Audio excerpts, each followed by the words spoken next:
Dans ce lieu qui nous fait la grâce et le privilège. Vous savez, c'est pas une chance qu'on est là, parce que la chance on la trouve au casino, mais dans la Réunion on trouve la grâce. Amen. Parce que la grâce on la trouve près de la croix. Et j'aimerais vous dire, lorsqu'on est dans une réunion, on est près de la croix. Amen. Amen. Je me pose beaucoup de questions depuis tout à l'heure, les frères, parce qu'il y a des besoins ce soir. Je n'ai pas posé la question, est-ce qu'il y a des chrétiens, des inconvertis, des prédicateurs, des diacres, des femmes qui prêchent? Non, il n'y en a pas, peut-être pas. Je dis ça un petit peu pour, voilà. Mais je ne me pose pas de questions pour savoir le besoin, parce que je sais qu'il y en a. Je dis, Seigneur, simplement, donne-moi un mot pour qu'un cœur soit touché. Amen. Et c'est le plus important. Vous comprenez que la Bible est pleine de messages. Mais tu n'as pas besoin d'un message. Tu as besoin que ton cœur soit touché. Et c'est le plus important. J'aimerais que tu pries pour toi. Écoute, il y a une femme dans la parole de Dieu tout de suite là. Je suis content de prêcher les frères ce soir. Voilà, des fois c'est pas par tradition qu'on dit merci les frères, mais je suis honoré. Moi je suis de Marseille. Puis j'ai pas l'habitude de venir dans votre secteur. Et puis je crois que j'ai écrit un petit peu de goût. Peut-être que je vais revenir des fois. Amen. Si je prêche bien ce soir, je reviens. Amen. Écoute, il y a une femme dans la parole de Dieu. Elle dit, c'est dans le livre des 2 Rois, chapitre 4, elle dit tout va bien. Tout va bien. Puis quand tu regardes un peu le contexte de l'histoire, il n'y a pas grand-chose qui va bien. Ah, elle a perdu ce qu'elle avait de plus cher au monde. Ce que le Saint-Esprit, ce que Dieu lui avait donné. Et puis elle l'avait perdu. Il était dans ses bras. Puis lorsqu'on lui pose la question, ça va? Elle dit tout va bien. Parce qu'elle était sûre que Dieu allait intervenir. Elle peut le dire, tout va bien. Dans le livre de l'Apocalypse, la Bible, elle parle d'une église. Et cette église, elle dit pas tout va bien, elle dit j'ai besoin de rien. Et puis ça, c'est un petit peu le mot qu'on dit souvent nous. Lorsqu'une personne s'approche de toi, tu dis, et qu'il te dit ça va. Écoutez, moi j'en connais très peu qui ont dit écoute, non, ça va pas du tout. T'as 5 minutes pour moi, je voudrais t'expliquer mes problèmes. Vous en connaissez des comme ça? Et je me pose beaucoup de questions, moi. Elle dit, le livre de l'Apocalypse, enfin l'église plutôt, elle dit j'ai besoin de rien. Tout va bien. Pourtant, c'est le contraire de la femme. L'ennemi est rentré, il a fait des ravages, il a tout détruit, et elle dit j'ai besoin de rien. Qu'est-ce que tu vas dire au Seigneur ce soir? S'il te dit, ça va. Parce que tu es face à face avec lui. Quand un prédicateur prêche, il faut savoir que le Saint-Esprit peut le saisir pour que tu aies un mot qui va bouleverser ton foyer et ton cœur. Écoute ma soeur, écoute mon frère. Si Jésus te dit ce soir, ça va, c'est Jésus qui le dit. Est-ce que tu prendrais quelques minutes pour lui dire, écoute, non, je voudrais te parler, Seigneur. J'ai ça, j'ai ça, j'ai ça. Et la Bible dit qu'il rien n'est impossible à lui. Alors je pense que lui, il a la clé. Alors j'aimerais que tu lui parles. Constant va prier le Seigneur, mais je vais dire quelque chose.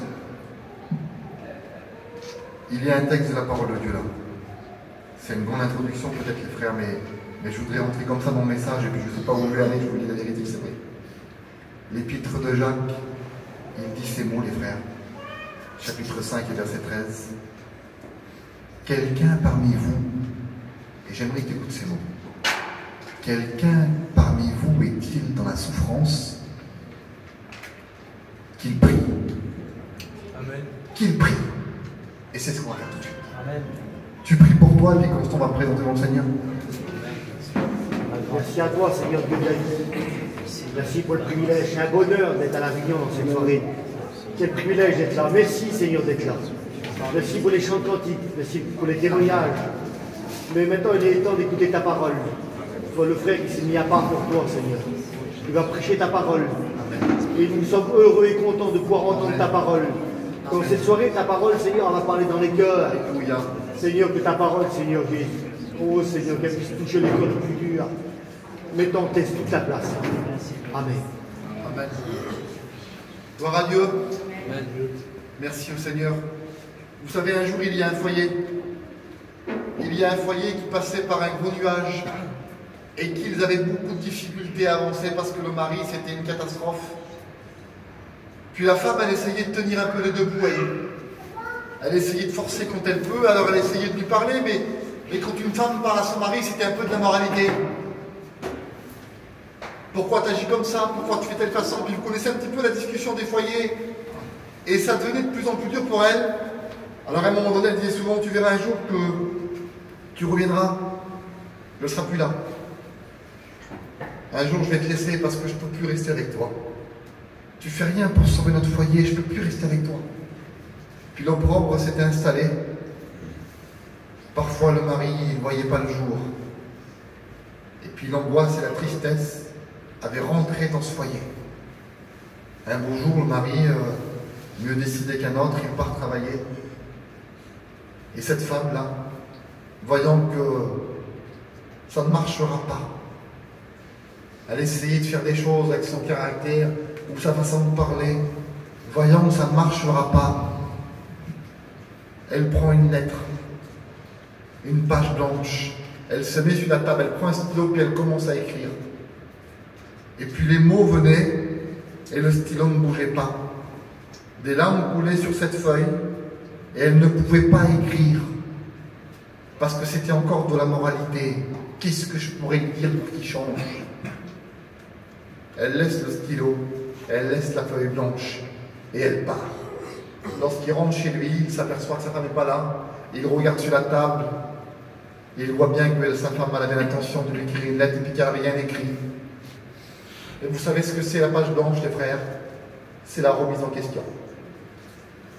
La page blanche, c'est un nouveau départ. Parce que la page blanche, écoutez, elle ne juge pas. Certainement que si elle aurait écrit ces mots, il aurait écouté sa voix derrière cet écrit, il aurait écouté sa voix encore lui répéter de la moralité, qui n'ont rien changé pendant des années. Qui n'ont rien changé pendant des années. J'aimerais vous dire que la moralité, fait comme ci, fait comme ça, ne change pas. Le Saint-Esprit change les hommes. Amen. Jésus change les foyers. Le monde ne change rien. On peut essayer de camoufler, essayer de créer, mais essayer de mettre des couleurs parfois. On met des couleurs, on met beaucoup de couleurs. Écoutez, c'est le moment des fêtes de Noël là. Je veux dire quelque chose. Je ne sais pas le 24 décembre comment tu étais l'année dernière. Mais quand est-ce que tu as passé une Noël que tu étais heureuse, que tu étais heureux? Ces moments de joie. Pourtant, le monde le crée pour ces moments de joie.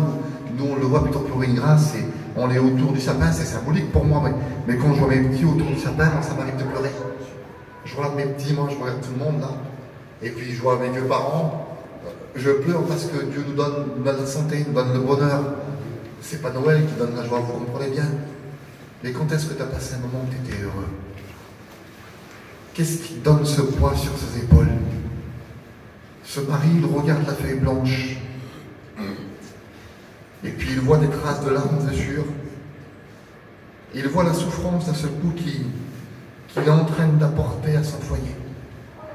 Quelqu'un parmi vous est dit dans la souffrance. Et il voit la feuille blanche.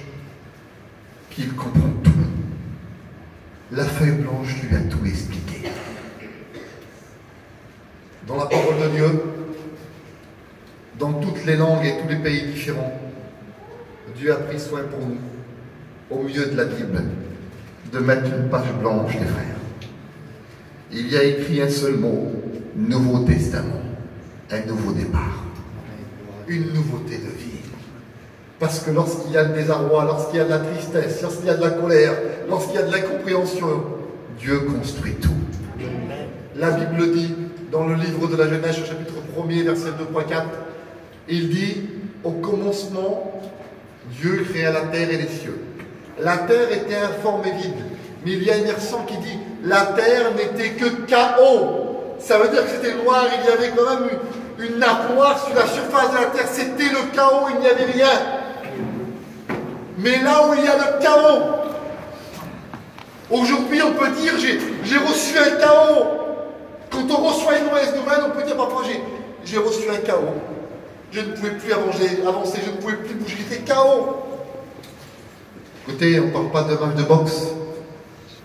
Mais quand une personne elle reçoit un chaos, j'en ai pris un, moi, il y a des années en arrière, j'avais pris un coup fort.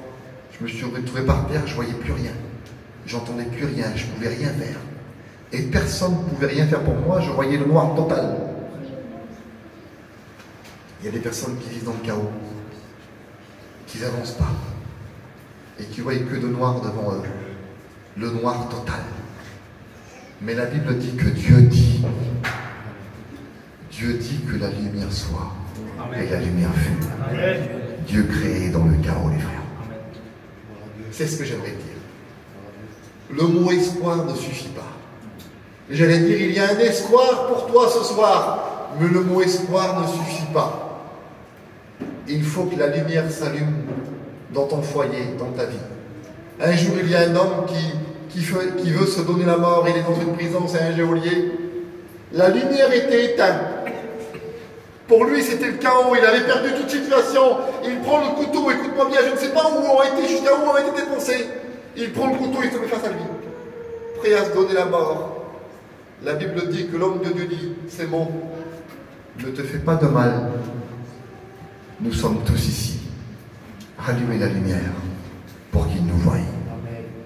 Il y a peut-être des choses que tu ne vois pas autour de toi, que le Saint-Esprit voudrait te rappeler. Un jour, dans le monde entier, dans la terre entière, j'aimerais vous le dire, la lumière s'était éteinte. Il n'y avait plus d'espoir pour le monde. Les ténèbres avaient gagné, la lumière s'était éteinte. C'était encore le chaos sur la surface de la terre. Mais la Bible dit que le troisième jour, il est ressuscité. La lumière resplendissante a entouré toute la surface de la terre. Et il y a de l'espoir pour nous aujourd'hui. Il y a de l'espoir pour nous aujourd'hui. Est-ce que tu vis dans la souffrance?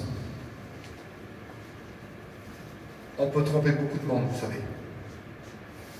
Je disais cet après-midi, mais on ne peut pas tromper Dieu.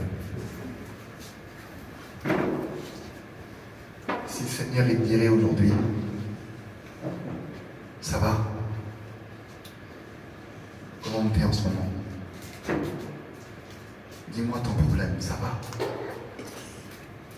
Quelqu'un parmi vous est-il dans la souffrance? Voilà ce que la Bible dit. Quelqu'un parmi vous est-il dans la souffrance? Est-ce que tu le dirais à Dieu? Je prêche pour tout le monde aujourd'hui, les frères. Je ne sais pas de chercher un visage pour qui la parole elle parle, mais c'est réellement pour tout le monde. Je pourrais vous expliquer des dizaines d'expériences où j'ai visité des églises parfois où les femmes de prédicateurs étaient en miettes, qui n'avaient plus de force à avancer, et puis c'était les premières à pleurer parce qu'ils étaient touchés. Alors pourquoi je prends exemple? Parce que si un foyer de prédicateur est touché, toi aussi tu peux être touché. Et puis si je dirais, c'est parfois on fait des appels. On fait des appels au salut. Pour que les âmes soient sauvées, c'est notre priorité, les frères. Il faut faire des appels au salut. Et puis on fait divers appels, tout dépend de la direction du message. Mais il y a un appel où j'écoute jamais moi. J'écoute pas dire. Est-ce qu'il y a quelqu'un qui est malheureux ce soir? Qu'il lève ou qu'elle lève sa main? Je ne l'écoute jamais, moi, ça constant. Je ne l'écoute jamais, les frères savants. Est-ce qu'il y a quelqu'un qui est malheureux ce soir? Écoute ce que je vais dire, et puis là, c'est important, c'est toi qui es concerné. Est-ce qu'il y a quelqu'un qui est malheureux ce soir? Qu'il lève ou qu'il lève sa main? Est-ce que tu es prêt à dire, moi Seigneur, il se passe quelque chose chez moi? Je voudrais que tu viennes me donner du secours. J'aimerais qu'on coupe les fronts, s'il vous plaît. J'ai presque fini mon message, il me reste quelques mots à dire. Mais j'aimerais qu'on coupe les fronts, s'il vous plaît.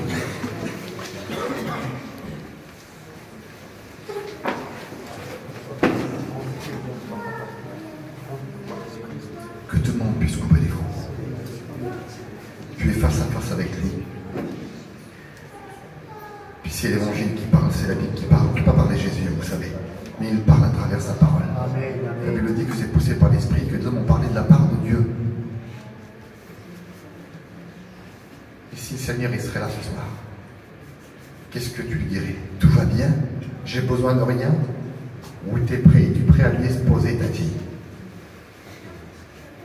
Et s'il y a quelqu'un qui est malheureuse ou malheureux ce soir, qui vit une souffrance, peu importe. Les frères, je n'ai pas pour habitude de le faire, mais je voudrais le faire ce soir. Dis-lui au Seigneur, t'es là. Dis-lui au Seigneur, t'es là. Et lève ta main à ta place. Personne ne te verra, tout le monde a les fonds coupés. Vas-tu oser le faire ce soir? Ou vas-tu repartir avec ta souffrance et ta tristesse? Alors au nom du Seigneur, que ton saint nom soit béni, Seigneur. Au nom du Seigneur. Dis Seigneur, je suis là. Je suis là devant toi pour me montrer, Seigneur, parce que tu as la solution. Est-ce qu'il y a une personne qui souffre ce soir? Parce que j'aimerais dire quelque chose. La Bible dit ces mots. Quand un malheureux crie, puis c'est ces mots que j'aimerais dire. Quand un malheureux crie, l'Éternel l'entend. Écoute ma soeur, écoute mon frère. Quand un malheureux crie, l'Éternel l'entend. Et il le sauve de toutes ses détresses. Il le sauve de toutes ses détresses. Peu importe ta souffrance, si c'est personnel ou dans le foyer, je sais que Dieu te connaît. Tu vas face à face avec le Seigneur. Et lui, il te tend la main. Il te tend la main, Seigneur. Car il dit, j'ai vu la souffrance de mon peuple, je suis descendu pour les secourir, pour les délivrer. Il tend la main pour prendre en cause toute leur vie. Car le Seigneur, il nous porte, les frères. Il nous porte. Gloire à Dieu. Il nous porte, le Seigneur. Gloire au Seigneur. Il veut enlever le poids que tu as sur les épaules et la souffrance et la tristesse que tu as pour te donner la paix. Amen. Autrefois, tu avais la paix. Tu étais heureuse, ma sœur. J'aimerais dire ces mots. Le livre de Jérémie, tu sais ce qu'il nous dit? Il dit, tu m'as enlevé la paix, je ne connais plus de bonheur. Je dis, ma force est perdue. Tu m'as enlevé la paix. Je ne connais plus de bonheur. Je dis, ma force est perdue. Pour toi aujourd'hui, il y a une main tendue. Il y a une main tendue pour toi. La Bible dit ces mots. Qui pourra nous faire voir le bonheur? Qui d'autre que le prince de la paix? Il est le fondateur de la paix. La première fois qu'il a apparu aux disciples, écoute, ils sont dans la chambre haute. Ils sont tout tremblants. Ils ne savent pas réellement ce qui s'est passé. Lorsqu'il apparaît, le premier mot qu'il leur dit, la paix soit avec vous. Amen. Quand le Seigneur apparaît quelque part, lorsqu'il rentre dans une ville, lorsqu'il rentre dans un foyer, il y a la paix. Et c'est ce que tu as besoin ce soir. Tu as besoin de la paix. Tu as besoin de la paix. Tu as besoin de la paix. On ne peut pas la trouver ailleurs qu'en Dieu. On ne peut pas la trouver ailleurs qu'en Dieu. Tu as besoin de la paix. Il y a des personnes qui fuient la paix. Parce qu'il y a des décisions à prendre pour suivre la paix, vous savez. D'autres le fuient. Mais pour quelqu'un, pour quelle cause? D'autres mettent des carapaces. Des carapaces en disant non. Ils se persuadent d'être heureux. Mais est-ce que tu te connais réellement? Tu te perçois d'être heureux, mais en réalité tu vis un mal-être. Et le Seigneur, il te tend la main ce soir. Il te tend la main. Amen. Gloire à Dieu. Quelle main tendue qu'il a le Seigneur. Ses mains ont été clouées à la croix pour toi. Écoute, on ne peut pas vivre sans passer par la croix. Parce que c'est, la Bible dit ces mots, le châtiment qui nous donne la paix à nous aujourd'hui est tombé sur lui. C'est par ses souffrances et ses meurtrissures que nous sommes guéris. C'est le châtiment qui est tombé sur lui. Il nous donne la paix. Veux-tu vivre la croix réellement ce soir? Le pardon accepté par pure bonté. Veux-tu vivre réellement la croix? Et réalisons la grâce que Dieu nous fait, les frères, de vivre la croix. Des gens essayent de vivre la croix, ils n'y arrivent pas. Parce qu'ils ne mettent pas tout leur cœur. Ce soir, tu es à La Réunion. Et tu peux vivre la croix comme les disciples l'ont vécu. Jésus est mort, il est ressuscité. Évangile de Jean, chapitre 20. Jésus est mort, il est ressuscité. Il se trouve dans la chambre haute. Jésus apparaît au milieu d'eux, je vous l'ai dit, il dit ces mots, que la paix soit avec vous. Amen. Ils sont tous là. Il manque une personne. Il manque une personne, les frères, à ce moment-là. Thomas n'est pas là. Thomas n'est pas là, les frères. Je ne sais pas où il a été, mais à ce moment-là, il n'écoute pas Jésus leur parler. Il passe à côté du miracle. Je ne sais pas où il a été caché. Je ne sais pas où il a été cesselé.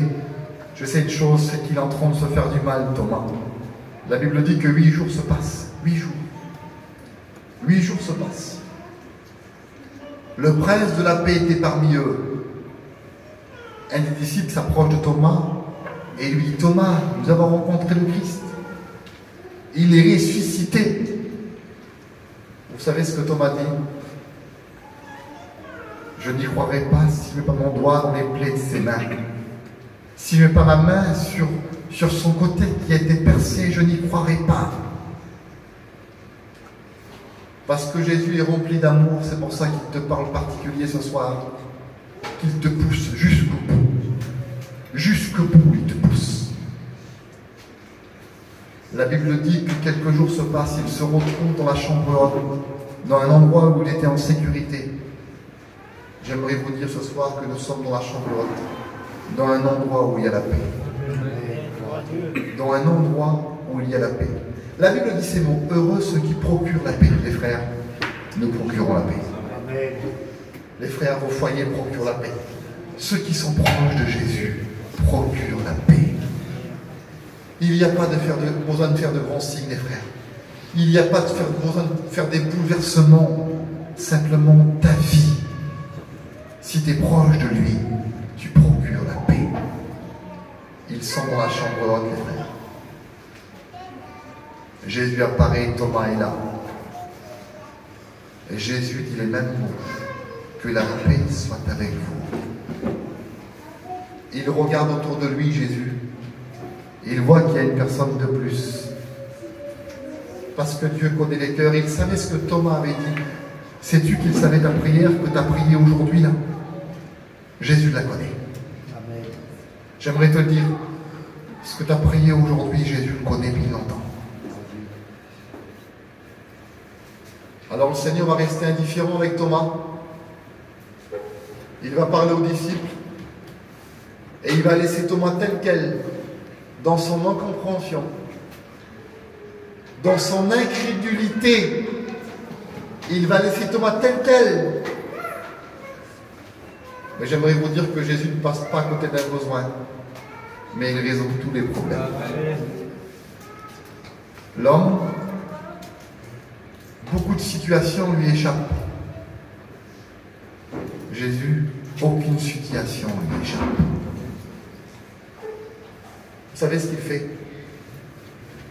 Il appelle Thomas. Il l'appelle Thomas. Parce que Thomas avait besoin de vivre réellement la croix pour recevoir la paix. Et il l'appelle. Il dit, Thomas, Thomas, avance. Avance. Pourquoi tout à l'heure j'ai dit si réellement tu es malheureuse, alors lève ta main. Parce que Jésus a la main tendue vers toi pour la saisir. C'est pas pour montrer à moi que tu es malheureuse ou malheureux, peu importe. Moi, je n'aurai aucune solution, mais lui a la solution. Lui a la solution. Alors écoute. Thomas! Thomas! Avance. Avance, Thomas. Il y a Jésus qui était là. Écoute-moi bien. Ses mains et ses pieds, son côté a été transpercé. Il avait encore la marque des clous dans les mains. Et puis il appelle Thomas, Thomas, Thomas, avance! Et s'il t'appellerait à toi, à vivre réellement la croix,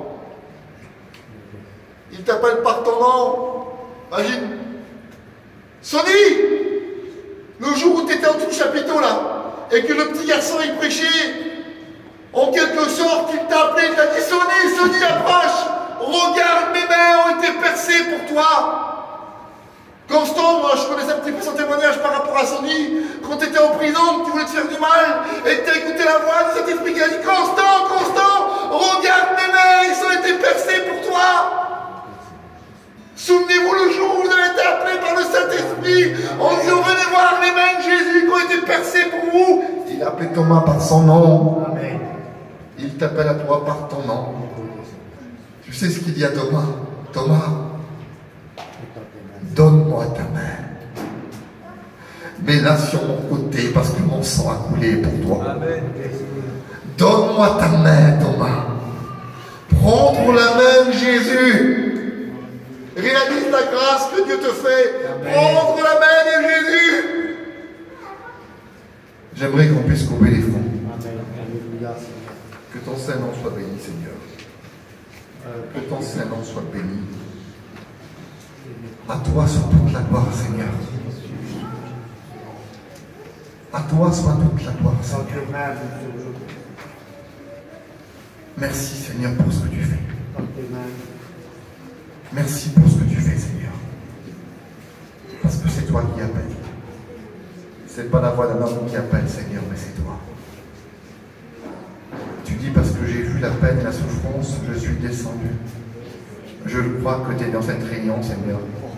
Que t'en-tu pour toi, le Seigneur? Vas-tu te manifester? Vas-tu rester indifférent à l'appel de Christ? Écoute ce que je vais te dire. Vas-tu rester indifférent à l'appel de Christ? Ou vas-tu tendre ta main pour qu'il la saisisse?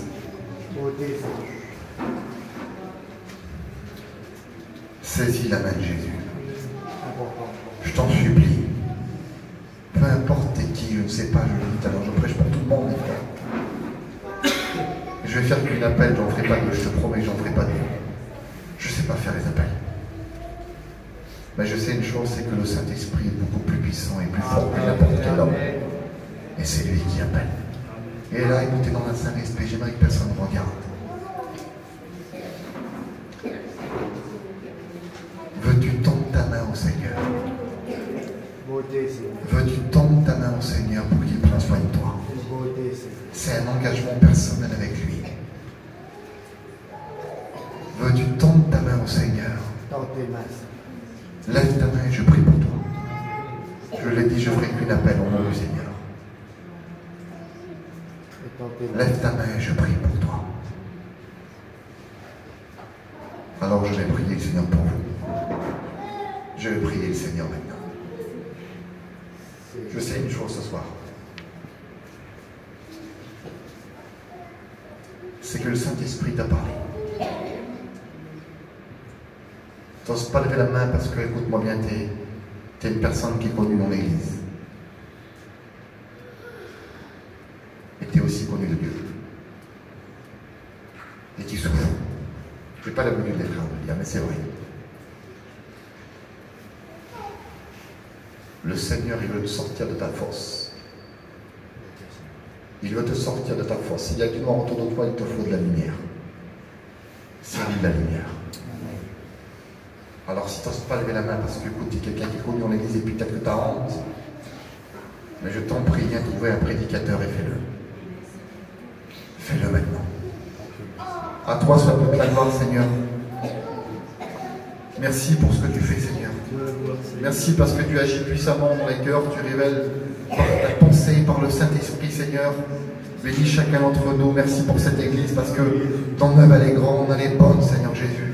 À ton saint nom soit toute la gloire. Que Dieu vous bénisse, frères et sœurs, que Dieu vous bénisse. Amen, amen. Merci Seigneur.